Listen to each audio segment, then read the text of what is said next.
मालदीव की नई सत्ताधारी पार्टी भारत के प्रधानमंत्री नरेंद्र मोदी और बीजेपी पर लगातार हमले कर रही है। जवाब में पीएम मोदी ने लक्षद्वीप टूरिज्म को प्रमोट करना शुरू कर दिया। देश में बॉयकॉट मालदीव ट्रेंड करने लगा।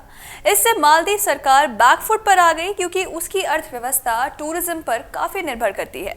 वहीं मालदीव पहुंचने वाले विदेशी पर्यटकों में 1/3 भारत से ही जाते हैं। मालदीव सरकार ने प्रधानमंत्री नरेंद्र मोदी पर आपत्तिजनक टिप्पणी करने वाले 3 मंत्रियों को सस्पेंड तो कर दिया, लेकिन तब तक बहुत देर हो चुकी थी। इस तकरार और मंत्रियों के विवादित बयानों से ऐसा लगा कि मालदीव भारत का वो बड़ा एहसान भूल गई है जिसमें भारतीय सेना ने मदद न की होती तो उसके राष्ट्रपति की हत्या कर दी होती। हम बात कर रहे हैं भारतीय सेना के मालदीव में चलाए गए ऑपरेशन कैक्टस की।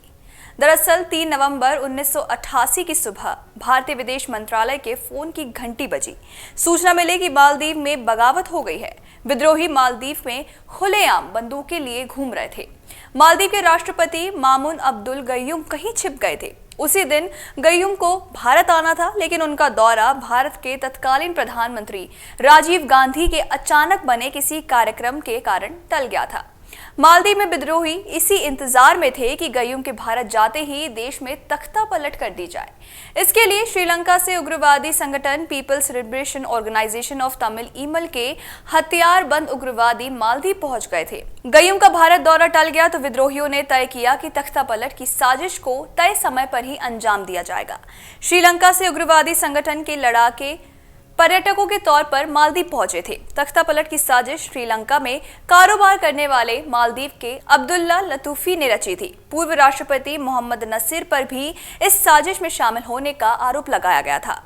मालदीव पहुंचे श्रीलंका के हथियारबंद उग्रवादियों ने 3 नवंबर को राजधानी माले की सरकारी इमारतों को कब्जे में ले लिया। कुछ ही देर में सरकारी भवन, एयरपोर्ट, बंदरगाह और टेलीविजन स्टेशन उनके कब्जे में थे।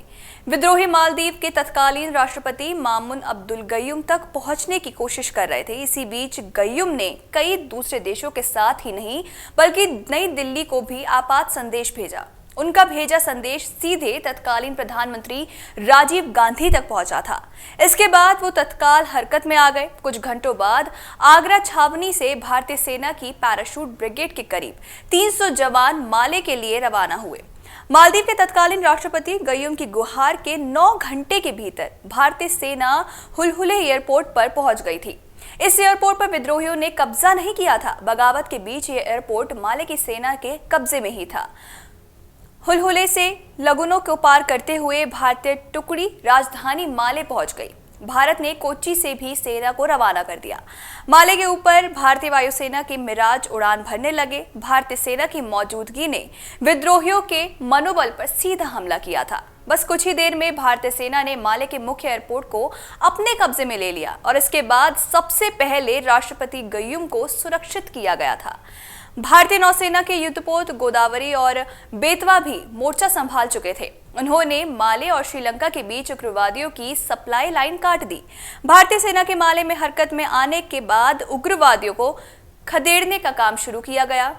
हालात भारतीय सेना के काबू में आने से श्रीलंका उग्रवादी एक जहाज अगवा कर वापस भागने लगे। अमेरिकी नौसेना ने अगवा जहाज को इंटरस्पेट पर भारतीय नौसेना को जानकारी दी। गोदावरी से एक हेलीकॉप्टर ने उड़ान भरी और अगवा जहाज पर भारतीय मरीन कमांडो उतर दिए।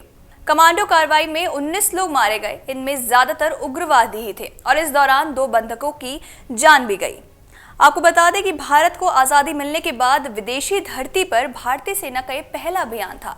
अभियान को ऑपरेशन कैक्टस नाम दिया गया। पैराशूट ब्रिगेड के ब्रिगेडियर फारूक बुलसारा ने इस अभियान का नेतृत्व किया था। महज 2 दिन में भारतीय सेना ने ऑपरेशन खत्म कर दिया।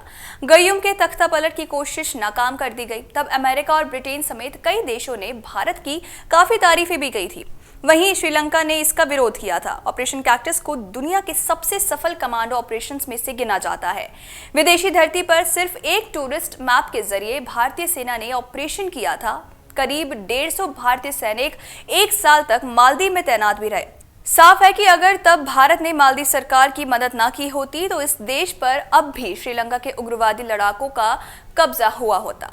अगर आप ये वीडियो YouTube पर देख रहे हैं तो हमारे चैनल को सब्सक्राइब करें और बेल आइकन को दबाना ना भूलें। अगर आप Facebook पर ये वीडियो देख रहे हैं तो हमारे पेज को लाइक करें।